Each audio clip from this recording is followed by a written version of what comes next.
We've got some new subclasses in the 2024 Player's Handbook. Are any of them any good? Well, let's find out. Let's go over what a subclass is. When you make a character in D&D 2024, just like in 2014, you have to choose a species, a background, and a class. The class being the majority of what you can accomplish as a character. And along with the class, you choose a subclass, which is a subspecialty in your field of interest. You want to be a wizard? What kind of wizard are you? A wizard who raises undead? A necromancer, then. One who fools the senses? An illusionist. In 2014, this choice was made between levels 1 to 3 depending on your class. But now, they're all chosen at level 3. And we have 3 new ones. There are more than 3 new subclasses for the Player's Handbook, but most are not actually new. They're just reprints from older books with some minor, if any, changes. Not really new. In fact, the 2024 Player's Handbook lost quite a few subclasses as well. The number of subclasses for individual classes was not standardized in 2014, whereas the Barbarian would only get 2 to choose from, the Cleric got 10. Now, everything has been normalized to 4. Every class gets 4 subclasses to choose from in the Player's Handbook. Great for the Barbarian, not so great for the Cleric. You could argue, from a baseline, that the Cleric, which is sort of a battle priest whose subclasses determine what the focus of their deity is, would need more choices. 4 doesn't seem like very many to create a complex polytheistic religion from. Doesn't cover much ground unless it's a monotheistic, and even then I'd have my doubts. And what do you do about these lost subclasses? WotC says to just use the old ones instead, whose compatibility is questionable. I'm not crazy about that. I would prefer the classes have the resources to flesh them out and not be strung to an arbitrary number. But we do have 3 brand new subclasses that haven't appeared anywhere, but in the new 2024 Player's Handbook. So let's review them. Let's start with the Path of the World Tree for the Barbarian. This is a sort of Norse-inspired subclass with a focus on Yggdrasil, or the World Tree. At level 3, we get Vitality of the Tree. When we go into a rage, we'll gain a number of temporary hit points equal to our Barbarian level, which at this point is only 3 temporary hit points. But remember, while we're raging, you only take half damage from relevant sources, and this number will go up. Giving a Barbarian any number of temporary hit points is always going to be strong. We also get Life-Giving Force, which says that when we enter a rage, an ally within 10 feet of us also gains temporary hit points determined by a number of d6s equal to our rage bonus, which will be 2d6 at this point. These temporary hit points end when the rage ends. Interestingly, this is not the case for the above Vitality of the Tree. The Barbarian temporary hit points don't go away until they rest. At 6th level, we get Branches of the Tree. While we're raging, a creature ends its turn within 30 feet of us. We can use a reaction to force a strength save. On a fail, they teleport to within 5 feet of us and drop their speed to 0 if we so choose, which is a very unique ability for a Barbarian, who doesn't usually get these battlefield control / lockdown features, especially when they involve teleportation. I should also mention that this doesn't have to be used on an enemy. Allies can choose to fail the saving throw, and we can choose not to reduce their speed to 0. Could be a very good way to get your friends out of trouble and reposition them. At 10th level, we get Battering Roots. If we are using a heavy or versatile weapon, our reach with this weapon is 10 feet greater. So it's 2 extra squares on the battle map. So 15-foot reach or 20 if the weapon already has reach. Also, when we hit with this weapon, we can activate the Topple Mastery, which knocks them down, or the Push Mastery, which knocks them away, in addition to the weapon's mastery of which we are using. So if I strike with a Great Axe, I could activate Topple or Push, in addition to using Cleave, which lets them do more damage to an adjacent enemy. And at 14th level, we have Travel Among the Tree, which lets us, when we use a bonus action, to rage, and with subsequent bonus actions, while raging, teleport up to 60 feet away. And once per rage, which we'll have about 5 at this level, we can increase the distance to 150 feet and bring 6 of our friends with us that are within 10 feet of us. A teleporting barbarian. Oh, that's a terrifying thought.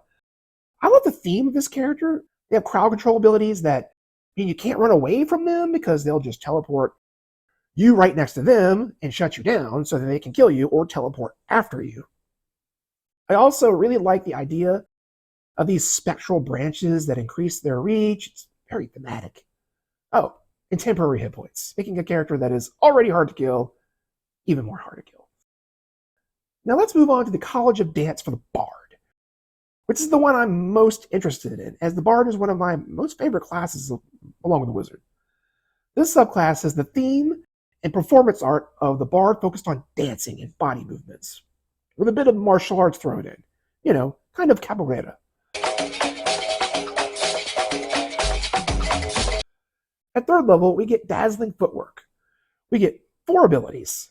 Dance Virtuoso gives advantage on performance checks as long as it's dance, a ribbon feature, but it's a thematic one. Unarmored Defense gives us an AC calculation equal to 10 plus Dex modifier plus Charisma modifier, so it's similar to the Barbarian and Monk unarmored defenses. Agile Strikes lets us, when we expend a use of Bardic Inspiration as part of an action, bonus action, or reaction, also make an unarmed attack as part of that action. Bardic Damage determines that unarmed attacks would use Dexterity instead of Strength, and the damage would be equal to our Inspiration die plus our Dexterity modifier. The Bardic Inspiration die starts at D6 and goes up to D12 by level 15.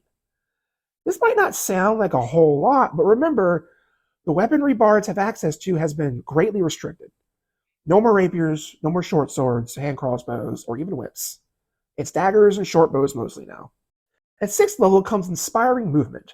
When an enemy ends its turn within 5 feet of us, we can use a reaction to move up to half our speed, and an ally within 30 feet of us can use their reaction to move half their speed as well.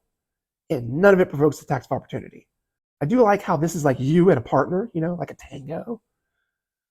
Also at 6th level is Tandem Footwork. When we roll initiative, we can expend a Bardic Inspiration die and give that as a bonus to initiative to ourselves and all our allies within 30 feet. Now it's kind of a flash mob. And at 14th level, Leading Evasion, which is basically just evasion. When you make a dexterity save for half damage, a success means you take no damage, and a failure means you only take half damage. But what is unlike evasion is that an ally within 5 feet of us can also benefit from this ability. Now it's like we're in a waltz. I think this ability is one that many won't quite realize how strong it is. Evasion is a strong ability as it is. And there are a lot of abilities that players have that are great for the party to be close together, like a Paladin's Aura effect. But the risk with those is that our party is now a big, juicy fireball target. This ability is a real strong defense for anyone close to us, including ourselves. This might not be the strongest Bard subclass, but I really like its vibe and its movement and party versatility. Then we come to probably the one I'm least interested in, the Circle of the Sea for the Druid. This is certainly a very thematic new addition, with the Druid subclasses revolving around stars, moon, land, and now the sea, with the Circle of the Sea revolving around aquatic environments and abilities. We start off with the Circle of the Sea spells, which is a list of spells that we always have prepared, in addition to our normal spells that we have. At 3rd level, we get the cantrip Ray of Frost, a good attack spell that slows enemies. The 1st level spells Thunder Wave and Fog Cloud. One is an area of effect damage and control spell, and the other is an obscuring spell. And then we get the 2nd level spells Gust of Wind, which pushes targets around and can actually counter Fog Cloud, and the spell Shatter, another AoE damaging spell. At 5th level, we get Lightning Bolt, a high damaging spell, and Water Breathing, which is a great niche ritual spell, useful when you really need it. 7th level gives Control Water and Ice Storm, both good control spells, and 9th level gives Conjure Elemental, a good long-lasting summoning spell, and Hold Monster, a particularly good control and debuff spell that allows critical hits on those who fail their save. You'll notice that a lot of these spells aren't on the Druid's spell list, and quite a few are good range damaging spells, which is an area that the Druid can sometimes suffer at. Also at 3rd level, we get Wrath of the Sea with a bonus action and a use of our Wild Shape. We can summon a 5-foot emanation that lasts for 10 minutes or until we dismiss it. When we summon it, and with subsequent bonus actions, we choose an enemy in the emanation, and they take cold damage of a number of d6s equal to our Wisdom modifier. If they are large or smaller and fail a Constitution saving throw, They're also pushed 15 feet away. This new mechanic of a number of dice equal to an ability modifier doing something it's kind of cool. I'm digging it. At 6th level, we get Aquatic Affinity. We get a swim speed equal to our walking speed. Niche, but I'm sure we'll love it when we need it. Our previous emanation increases to 10 feet, giving us a little more leeway in whom we can target with it. 5 feet was a bit risky, having to be right next to the bad guy. At 10th level, we get Stormborn, which gives us 2 more abilities when Wrath of the Sea is activated. We gain a fly speed equal to our walking speed, and gain resistances to cold, lightning, and thunder damage. I will say, in the realm of the fly speed, regular wild shape at this level allows us to turn into a bird that is much faster, but we don't get the other abilities, so take that as you will. At level 14, we get Oceanic Gift. Instead of manifesting the Wrath of Sea emanation around ourselves, we can put it on an ally within 60 feet, and they gain all the benefits that we have built up over our career. And if we spend 2 uses of Wild Shape, we both can manifest the emanation and benefit from it. Since so much of the subclass revolves around alternate uses for Wild Shape, it is important to know that we start with just 2 uses, get a 3rd use at level 6, and a 4th at level 17. We can take a short rest to recover 1 use, and a long rest to get all of them back. So we'll have a pretty consistent use of Wild Shape and related abilities. So I will admit that I do like this subclass more than I thought I would. I like how it's more related to the stormy nature of the sea than the underwater, as I kind of thought it might.